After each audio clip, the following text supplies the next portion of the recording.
let's say I'm feeling depressed, why am I feeling depressed? Well, I realize I'm going to die one day, and everybody I love is going to die one day. So what does it matter? I'm going to die one day, and everybody I love, da da da. And naturally, you think that thought is going to create depression because it's a sense of no future and hopelessness, right? What Burns did was he said, well, don't just stick with a thought, much less act on it. Investigate what the automatic thought is, not the emotion that creates that emotion. And then compare it to this wonderful list of what he calls cognitive distortions that he put together. All or nothing thinking, fortune telling, mind reading, shoulds and shouldn'ts, emotional reasoning, all that. And you see how this automatic thought check the boxes of 3 or 4 out of those 10. And now, first thing that happens is you realize, wow, this isn't necessarily truth that I'm thinking. It's actually a pattern of dark thinking that people that are depressed, suicidal, anxious, they tend to think, and I do that. And I've done this, and I noticed I have the same 3 or 4 I always do that are cognitive distortions. And then his last solution is a rational response. In other words, move outside of the thought you've been having and think about it in a more rational, objective way that isn't loaded up with your fear, with your ego. So I think we could even, given that these are level 4 conversations, we could potentially even connect the idea that out of control, imbalanced emotions are expressions of level 3 egocentric thoughts, often grounded in fear of survival or fear of the other or pessimism or whatever, that once recognized and compared to patterns of thinking like that can be overridden with level 4 objective consideration that says, yeah, all right, in this phase of reality, we all die, but I have to believe in God and there is no death, physical death, but not ultimate death. And it's going to be just fine. And this is actually a gift to go through this amnesia of physical being all it's about, because this is where I learned how to make the choices of level 3 ego or level 4 soul values-based living. So.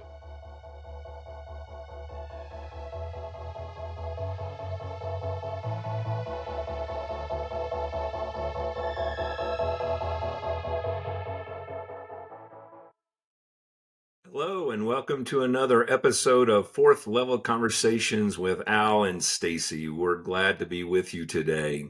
Good morning, Al. How are you, brother? Well, I'm good, Stace. Always better when I'm with you and with the folks here. So great to be back, and hopefully what we'll have as a conversation today will be helpful to some people out there at a time when this topic in particular may be particularly timely given what seems like an ever increasingly intense world emotionally. You have just set us up perfectly. Folks, when Al and I were talking about what we wanted to discuss today, it really occurred to us that we are living in a highly emotionally charged time in our country and in the world. And there's some really serious consequences if our emotions are unbridled or unconsidered with the right perspectives. And then there's some healthy reasons for emotions. But my guess, if you're like me and you're like Al, you would prefer to have a life that is, I guess, full of inner peace and lacking strife in relationships and healthy love and encouragement with others. And maybe you would prefer to see that in our political landscape and in the way the world is reacting. So we thought today we would just spend some time thinking about the role of emotions in our daily life, maybe in our community of relationships, and perhaps in society itself. You know, we're at that time of year where spring is just coming upon us. For many states, we're moving the clocks forward this weekend. We've got fun stuff going on in the sports world with the NCAA March Madness, spring training, playoffs for hockey and basketball and the golf, all those things. But so it feels like there's change upon us, and we thought this would be a good time to talk about that. So Al, let's get started with your thoughts on perhaps some of the things you're observing and where we might help some folks with this subject. Well, where I like to start with this is I like to begin with the inquiry of what are emotions and what part of the dimensionality of being a human being do emotions play, and how do emotions relate to thoughts, and when are emotions properly experienced and acted upon versus improperly experienced and acted upon. I think if we begin by circling around some of the answers to those questions, we can perhaps set the conversation up in a very lucid and careful way to not cross any lines that create emotional reactions in people. But I think as a longtime business and life coach, as I've been and you've been, Stacy, what I notice is really the primary focal area I often find myself spending time in with clients is in actually having them notice the negative consequence of excessive or imbalanced emotionality that they act upon that creates a problem.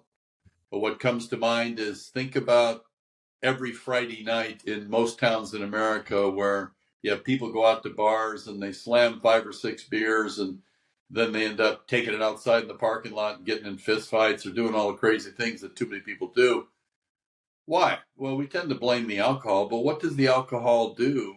It tends to lower the self-control and bring the ego forth that often expresses itself emotionally. Hey, did you bump me? Come on, it's that whole thing. So to me, emotions are almost like nuclear weapons. If they are unfettered and undisciplined, they can destroy lives. If they are used as a warning against their power, such as the brinksmanship policy of the last 70 years with the U.S. and Soviet Union in particular, it can warn us away from going too far in the direction of global war because game over for all of us. So emotions are really powerful things. People buy from them, people react to them, people get married out of them, people kill themselves out of them. Very powerful things. So I would start my initial observation that it's important to know what they are and how they can be experienced and used in a healthy versus an unhealthy manner. What do you think, Stace? Yeah, absolutely. And I think sometimes we don't stop to really consider why do we have them in the first place and what purpose do they serve? And I do think that emotions are very, very important. It's how we somewhat feel life and experience life, and at least in this physical form. And I think it really depends upon our cognitive awareness of what role they are to play. I mean, I think I heard something when I was younger, and I think this was more related to my faith as I was experiencing and growing in that someone said to me, and I think there's some truth to it, but I think there may be the other side of it too, is don't trust your feelings, so to speak. Because if you're feeling, an example might be, hey, I'm feeling nervous about, if I'm in school, I'm nervous about a test today, so I think I'll just stay in bed and not go and deal with it. But we're given feelings for a reason. I think it's life experiences, and it's when properly used, it can bring the kind of love and beauty into our lives that we otherwise wouldn't experience. But I know for me, um, I've really tried to live my life where my emotions are fairly level, not a lot of highs and not a lot of lows until something happens. And then I found myself, at least internally, even if I haven't expressed it outwardly, I feel myself internally having emotions that are either caught up in the past or they're worrying about the future. And it doesn't serve me well. But I've watched, obviously, intensity in the world. We can see what's going on every day, particularly if you spend time on social media. I mean, it is nothing but full of emotions. So I don't know how to describe them better, Al. You've probably got a more cognitive way to think about emotions in the human life, and love to hear from you on that. Well, as you're speaking, brother, what I think about is that emotions add a depth and intensity and amplification to life that makes it dramatic. And that can be both really great or not really, or really horrible. And so emotions are important because they're kind of the coloration of life. It's sort of the difference between a black and white photograph versus a color photograph. Emotions add a certain dimension of color and vibrancy to it. The challenge is that because we are emotional beings, and they add this depth of life. It creates a conundrum if we don't properly understand and utilize the proper balance of our objective cognitive mind with our emotional mind. Our emotional mind can lead us down a lot of dark tracks. We run to Vegas and get married to somebody we met 2 hours ago because our emotions think it's a good idea. Emotional thinking tends to be reactive, short term. It doesn't tend to look at consequences. It tends to be about trying to create or relieve a feeling that a person either wants to feel or wants to stop feeling, I guess is how I describe it.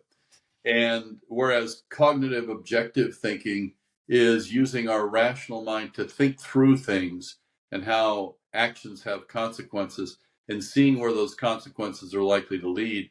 And therefore, generally speaking, cognitive objective thinking is in the realm of self discipline and controlling reality in a sense of what we're going to do within it, or even how we're going to think within it. Whereas emotions tend to be like, a dog running free that might run in front of a car and get hit. So I think I think they're both very valuable, but I tend to believe that people that have control of their emotional mind with their rational mind tend to have a greater sense of groundedness in life. And one way that gets measured is the lack of volatility that you've talked about, Stacy. What do you think? Exactly. And I think the challenge that I always think about is sometimes I can realize the feelings that I'm having are not terribly healthy. And then how do I have the fortitude to not move that energy? And usually those emotions are negative, right? So might as well just clarify, if I'm feeling upset about something, it's typically a negative emotion. But how do I keep from carrying that over into other people and relationships? Because you can walk into a room, and if you've got people that are upset, man, you can feel it in the room. It just brings down, and it's not productive in relationships. It's not productive in business. It's not productive in families. It's not productive in society. And yet, I don't think much of mankind is even stopping to think about, or humankind, I should say, is thinking about what impact do my own expressions of my feelings have on the world?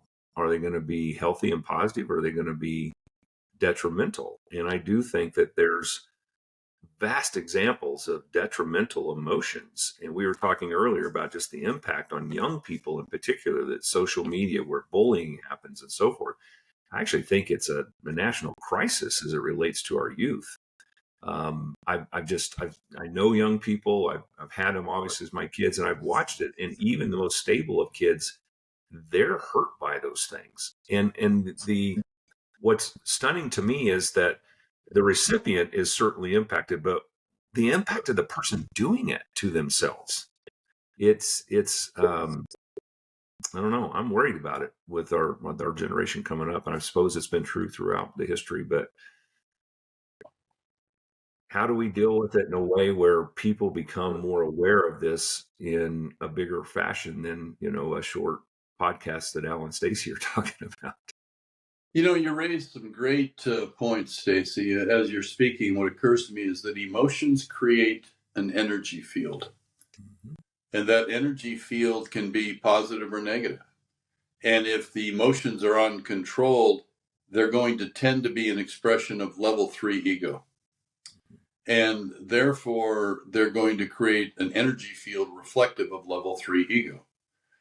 You and I were talking earlier before the podcast about a basketball game and how it's a severe rivalry, and the two coaches walked by each other, and one coach didn't shake the other coach's hand, and now there's death threats, and there's people that want to go off and go crazy on them.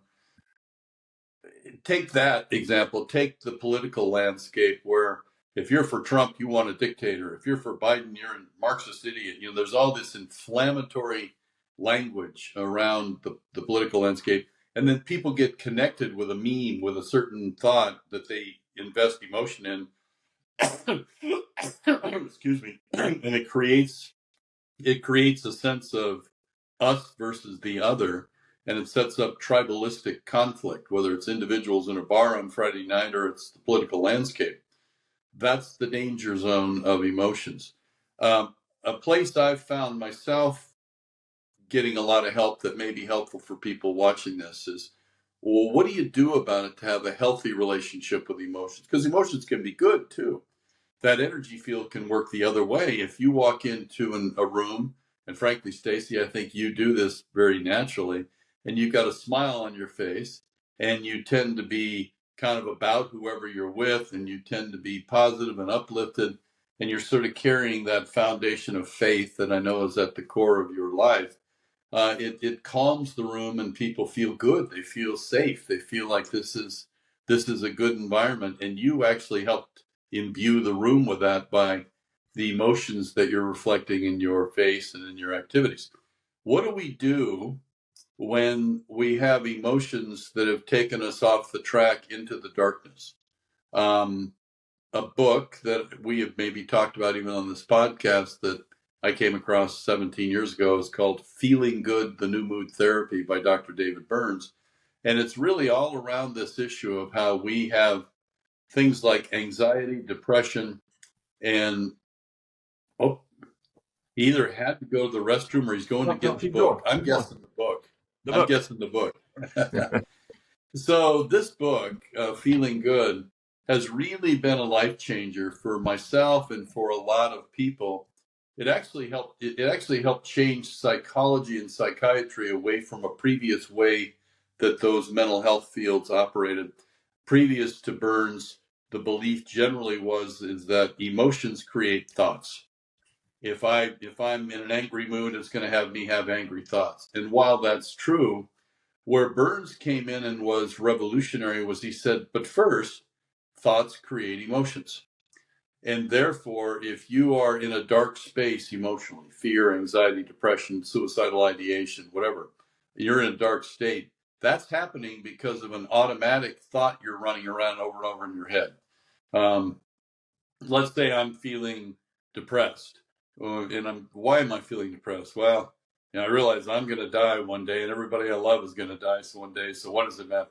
I'm going to die one day, and everybody knows, da da da.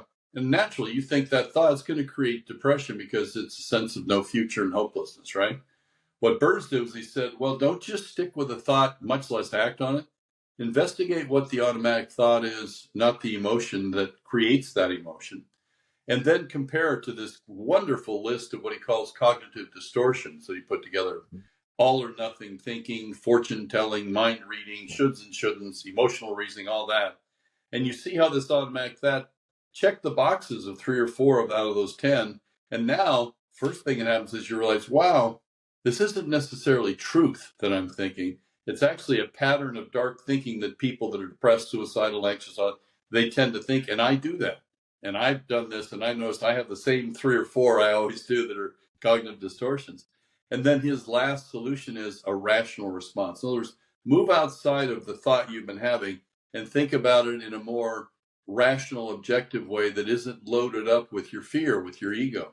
So I think we could even, given that these are level 4 conversations, we could potentially even connect the idea that out of control, imbalanced emotions are expressions of level 3 egocentric thoughts, often grounded in fear of survival or fear of the other or pessimism or whatever, that once recognized and compared to patterns of thinking like that can be overridden with level 4 objective consideration that says, yeah, all right, in this phase of reality, we all die, but I happen to believe in God and there is no death, physical death, and not ultimate death.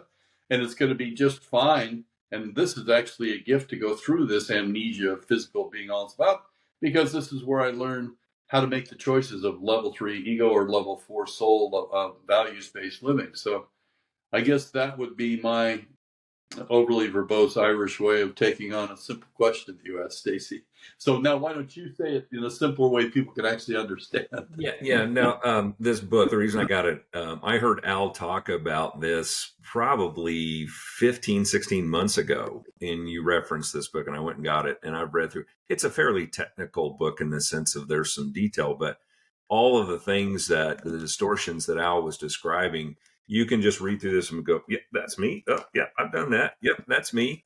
And then you discover that it's really not you, it's just emotions and it's Right. feelings. And I was thinking about the role that they've played in my life, the feelings, and I guess we're combining those two. Feelings and emotions are interchangeable. And I'm glad I have them because I know I'm alive.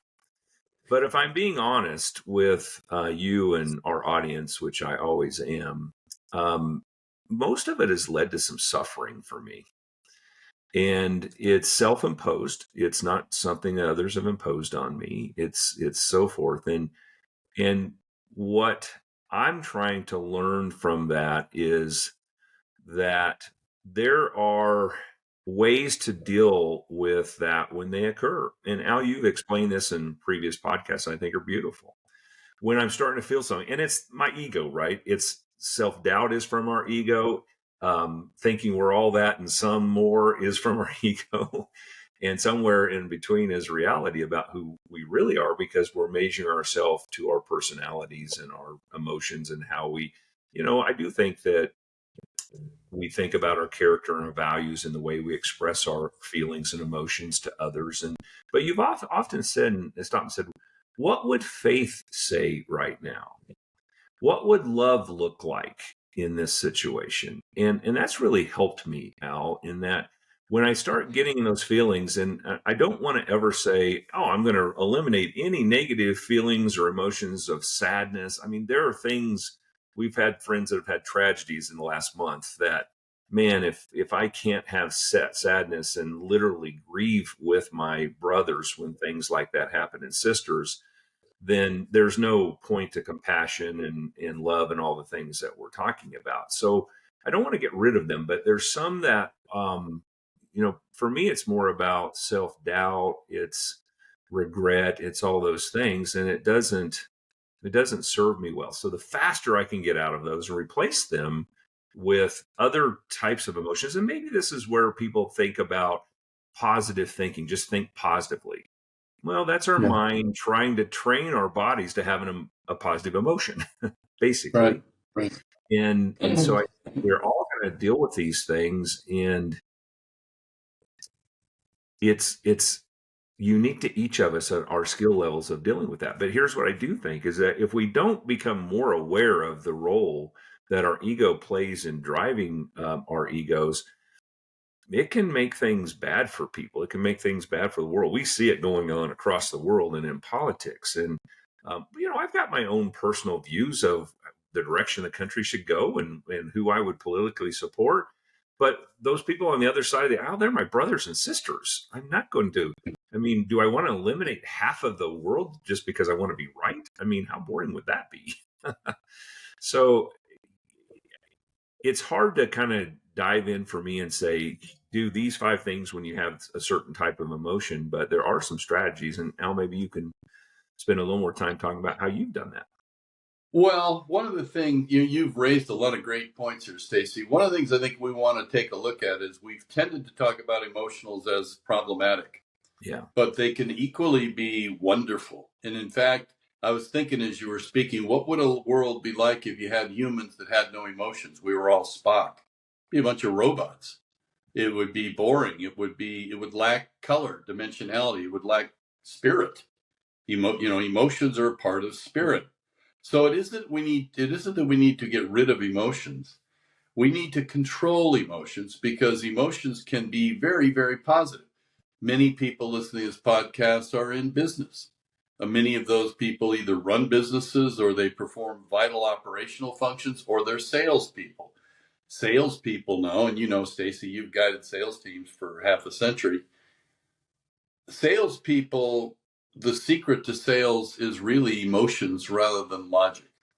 People buy based upon emotions. They buy who they know, like, and trust, and all of that. Well, what's that about? Is you've got to create and so why do people buy from others emotionally? Because they are made to feel a sense of emotion that's a positive emotion. We just put a roof on our house here in Florida, and I looked at a lot of different roofers and whatnot, but we ended up making a decision that, yes, included logically the value, price, and quality of the company and reputational. But as much as anything, it was the emotional connection I had with the guy that owned the company that I trusted. When you're in sales, if you can create an emotion of trust, if you can, what we're trying to do with these podcasts, why do we do these podcasts, Stacey? Is our phone ringing off the hook with new clients because of this podcast? No. Why are we doing it? Because I think it's a way for you and I to let people into a private conversation where we explore how to actually manage our minds and our lives from a higher level, from level 4, from our soul, which doesn't deny emotions, it controls emotions. It tends to have emotions be overall, in my opinion, the really great relationship with emotions is to have them generally be calm and under control and peaceful. And then while we will go through dark moments, to be a little bit dispassionate about overly identifying with those dark moments and realizing they're just part of the journey. I woke up this morning, it was cloudy, and I'm instantly depressed because clouds depress me. Now, does that mean that, I might as well go jump off a building? No, I waited out until the sun's come out again, right? But I use my rational mind at those moments to not take my emotions seriously. That's a point of control. On the other hand, I find that when I'm in an effusive, enthused, uplifted, happy, inspired, loving place, I want to spread that energy field. And so I will use actually, I don't generally use logic. I generally talk from that place, and my soul comes through and it awakens the soul in other people. So the relationship, in my opinion, between emotions and rationality is, generally speaking, well, first we have to have control of the emotions, not have them control us. We have to generally have them be a baseline of deep peace with periodic explorations in both sides of the realm. And we need to remember that while dark emotions can create devastation, uplifted emotions can create tremendous experiences and depth of joy in life. I watched a documentary the other day on Anne Frank, and on the apartment that she lived in with her family in secret hiding for 3 years from now. She died. She got caught and killed. But she's one of the most inspirational people ever lived to this day. Why? Because she could control her emotions. Locked away in a tiny little apartment where they had to be quiet, could never open the windows, all that, knowing death was around the next corner. And yet this girl had the wisdom, the courage, the enlightenment to write a diary that was hopeful, that was uplifting for mankind. Viktor Frankl in the death camps with Man's Search for Meaning.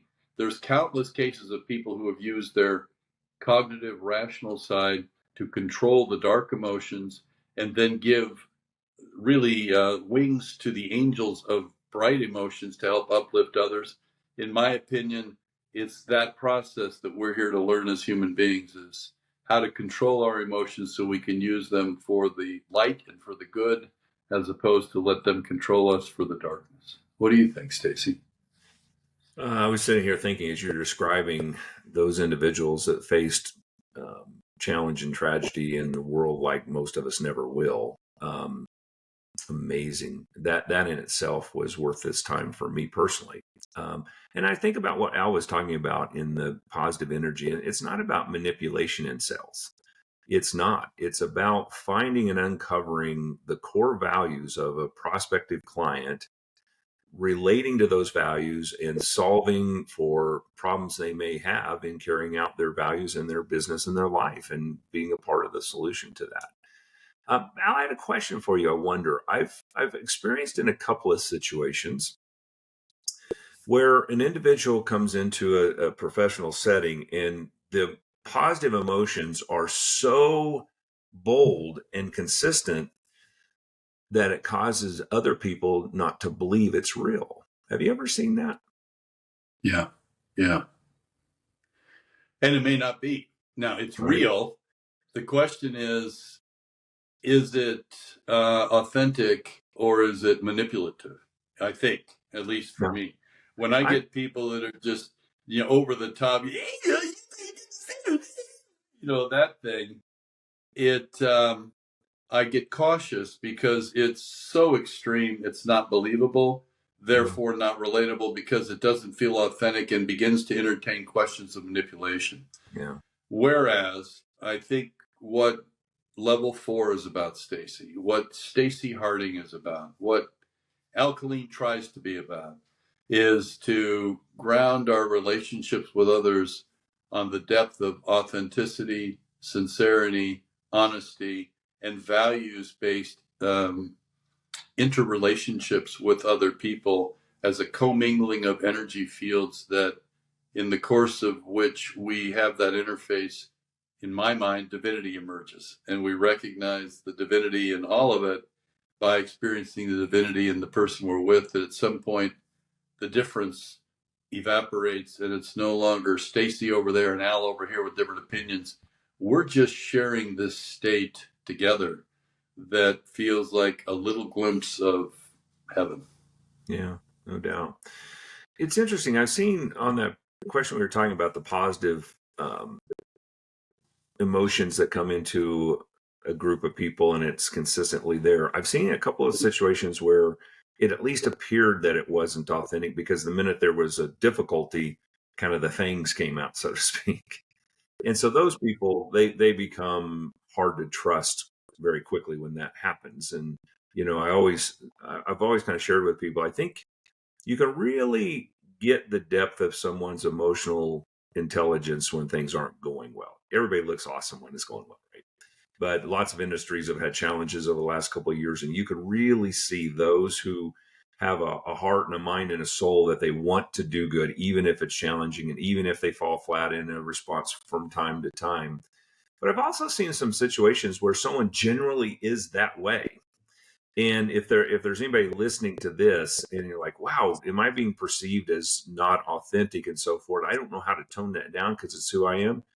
I say be you and don't worry about what anybody else thinks if it's authentically you. And count your blessings, because if you are literally on a high emotionally, just naturally, and some people are, it's a gift. But nonetheless, it's really about being authentic regardless of whether you're authentically more, I guess, non-emotional from time to time. There are people like that. I probably fit in that mold a bit more than others. But it's such an interesting subject to me because I think it's that back to you were describing earlier, Al, it's not get rid of them, it's control them.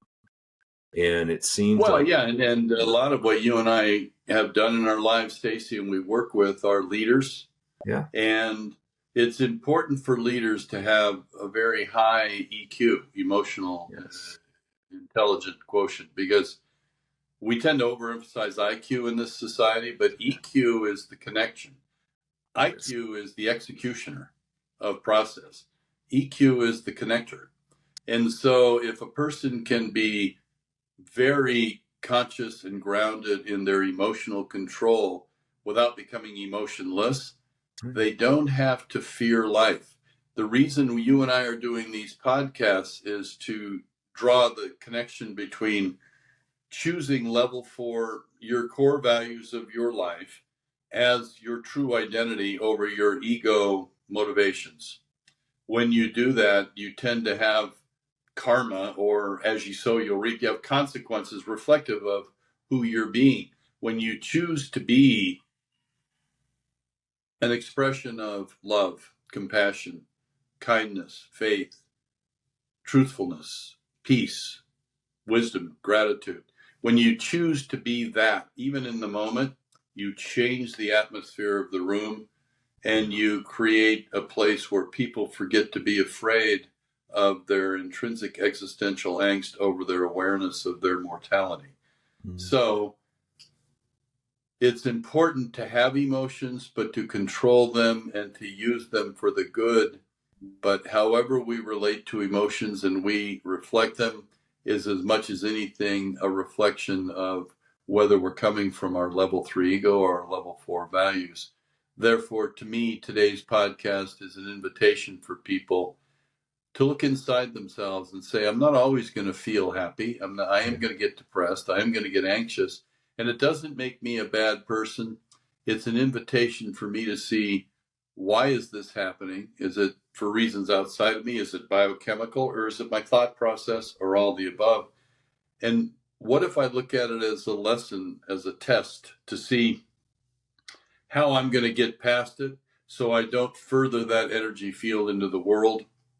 And when we do that, the sun comes out from behind the clouds and we've taken a little more ground toward understanding why life not only can be trusted, it's the most precious gift we could possibly have, but it isn't always going to be pleasant. And the opportunity is in finding how to make it something that can be trusted through inner peace rather than exploration of the volatility of emotions either way. I think they need to be controlled. For me, inner peace is what it's about. Put me on my deathbed and have me be in inner peace when it happens. I'm good with that. I fear the fear more than the experience. What do you have to say in closing for us, brother? Yeah, and I was thinking as you were describing kindness and love and compassion and all those things, and it occurred to me that the more I am that to the world, the more I get it.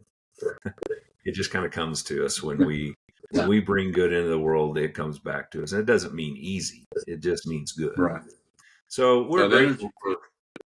Yeah, we are grateful for people who hung in there and watched this, and we hope that this means something to you and that you'll take some time to think about how you deal with your emotions, because you no doubt have them like we do. And we hope that you enjoy the rest of your life and your day today and live it well and enjoy your emotions and control them when you need to. And let's go make the world a better place. Thanks for the time, Al. I also want to invite the listeners here, Stacy, to remember what you and I do for a living. Sure. Why are we doing these podcasts? We are supporters for other people's significance and happiness and fulfillment. We are life and business coaches. We are leadership trainers. We're management trainers. We do all this stuff in this system we operate within. But if anybody who watches this feels like they've got something they're wrestling with and they don't want to go see a shrink or a psychiatrist, or maybe they're already seeing one, that's fine. But they want to have a different approach to dealing with it that isn't just about why they feel the way they feel, but what to do about it. That's our wheelhouse, folks. So anybody who's watching this that's wrestling with something, don't feel like if you reach out to Stacy or myself, you're automatically going to get an invoice in the mail. We aren't that way. Do we do this for a living and have to make it? Of course. But we begin with the honest to God authenticity that we're here to help relieve other people's suffering. Because frankly, in doing that, we relieve our own. And we've got a lot of experience doing this. So if you're dealing with something emotionally that feels out of balance or is creating challenges in your life, reach out to Stacy at Hourglass Consulting or myself at Integrated Mastery Programs. And let's have a conversation and just talk about it and see how we may be able to remind you of options of how to look at it in a way that takes you out of the dark emotions and into the positive emotions, as well as good solutions. You get to close this up here, brother. Folks, just to finish off on what Al said, don't go it alone. This life is challenging and you can live it with abundance, but sometimes you just need another set of eyes or heart, more importantly, that's in your camp that'll help you. And we certainly both are coached and have our whole lives. So thanks for watching. We look forward to the next time we're together. Have a great day. Blessings, my friends. Take care.